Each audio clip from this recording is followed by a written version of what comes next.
Tak, willkommen. Vítajte v rodisku Mozarta, taktiež v rodisku Red Bullu v Salzburgu. Začíname tuto pri moste, áno, Mozartovom moste.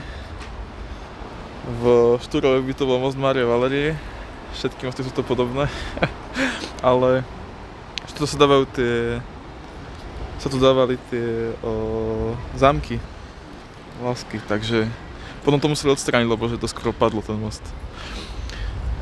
A vidíte potom pamiatky, ktoré by som chcel dneska navštíviť. Tak teraz sa nachádzame v metre, v Karskom, ideme na opúšťané Pompeje.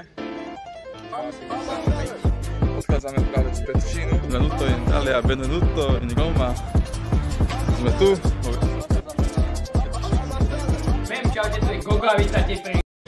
Sme na Residenzplatz, ako môžete vidieť v centre starého mesta Salzburgu. Predo mnou môžete vidieť sochu Mozarta, pretože tento človek sa narodil tu v Salzburgu a taktiež môžete tam vidieť také tie najhlavnejšie pamiatky. No, najhlavnejšia pamiatka si myslím ja, že je tuto katedrála svätého Ruperta a Virgilia. A potom samozrejme je tu seminár a rodný dom Mozarta. Salzburg, po našom Solnohrad, je štvrté najväčšie mesto v Rakúsku. Má 150 000 obyvateľov. My sa ideme teraz kúknuť, pozrieť, či sa dá dostať do katedrály, a keď áno, tak teraz tu budete mať záber znova, ako je z Ríma.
Tak vyšli sme z katedrály, mohli ste vidieť zábery, podarilo sa nám ísť donútra.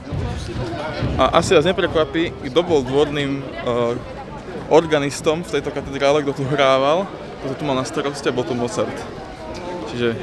Takže áno, je to také neočakávané, ale však jasné, kto iný by tu hral.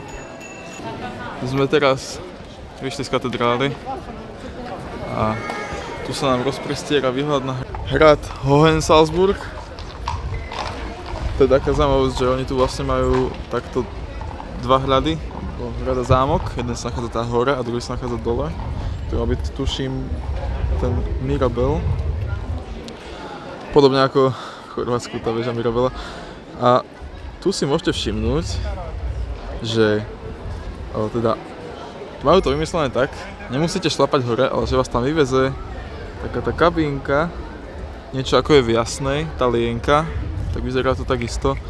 Ono viem, že niečo takéto by sa malo aj u nás v Nitre postaviť na hrade, čiže je to dosť zaujímavé. Ale keďže my prechádzame iba Salzburgom, tak asi nepôjdeme hore. Ale určite pôjdeme navštíviť domov, kde sa narodil Mozart. Pretože tak, keď už sme v tom Salzburgu, tak čo iné, ne? Hlavne toho Mozarta. Sme na ceste do Mozartovho rodného domu. Ešte vidíte takto uličky, Porsche.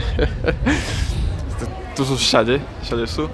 Ale takto ideme touto uličkou. A teraz keby sme mali by sa zabočiť doľava a tam by to malo byť. Takže vidíme sa tam. Áno, a teraz môžete vidieť za mnou Mozartov rodný dom.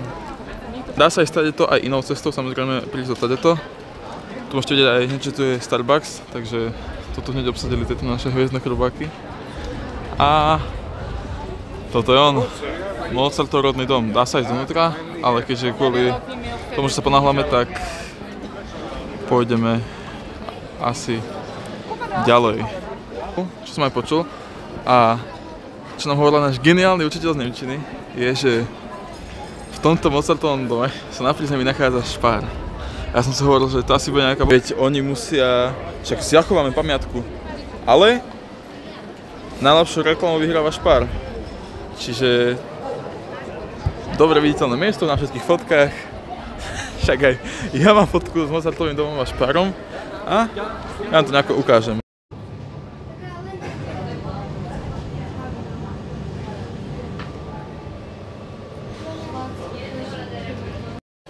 Tu sme teraz vo vnútrobloku tej budovy, kde sa narodil Mozart. Takže tu on iste kavičkovával ráno. Odtiaľ sme prišli.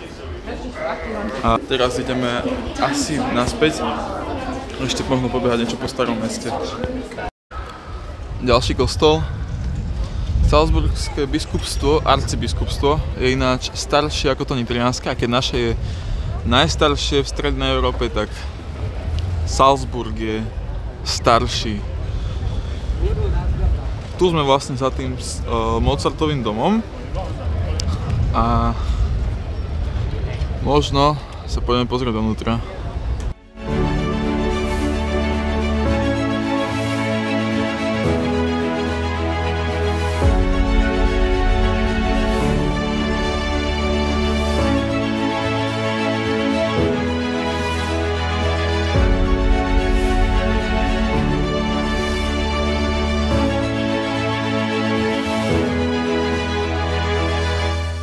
Tak, zistil som, že sa to volá tento kostol zborový. Je to vlastne univerzitný kostol Salzburskej univerzity pôvodnej, ktorá mala 4 fakulty, a to teologickú, filozofickú, právnickú a lekárskú. A rôzni teda profesori a hlavne rektori sú pochovaní dole v tomto kostole. On, ako ste mohli vidieť, tak nebol dokončený. Veľa fresiek tam chýba, ale inak je spravený, že ukážkový barok, ukážkový európsky barok, čiže jeden z najkrajších kostolov Rakúska, a teda je to aj taký európsky unikát. Tak toto bude zo Salzburgu všetko a my ideme do Nemecka. Ak sa vám video páčilo, určite nezabudnite dať like. Keď chcete, tak dajte odber, tým ma viete takto podporiť a vidíme sa teda v Nemecku.